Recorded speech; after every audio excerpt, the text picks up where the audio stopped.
মাছ, মাংস, মিষ্টি অনেক কিছু হয়েছে। কি গো, বাইরে বাবাকে দুটো ভাত দাও, দিয়ে আসি। এই শুধু ভাতটা তোমার বাবাকে দিয়ে আসো, এতে বিষ মেশানো আছে। অন্ধ হয়ে বেঁচে থাকার থেকে মরে যাওয়াই ভালো। ঠিক আছে, এই নাও, গিলে নাও। মামা, থালা নিয়ে ভেতরে চলে যাও, এখানে সবাই মদ খাবে। এই কি দাদাকে শুধু ভাত দিয়েছে? দাদা, আমার ভাতটা তুমি নাও, তোমার ভাতটা আমাকে দাও। বেরিয়ে এসো। বাবা, বুড়ো হয়ে মরতে যাচ্ছে, তোমার জ্ঞান হয়নি? একটা বাচ্চাকে ফসলে তার খাবার খাচ্ছ। কে বলো তো এই বুড়োটা? এই নাও তোমার খাবার।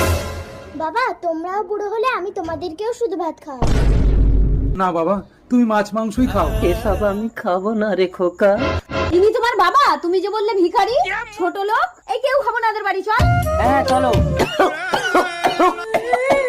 বাবা, তুমি এই ভাতটা খেলে কেন? এতে বিষ মেশানো ছিল। এর সাজা আমি তোমাদের দেবো বাবা।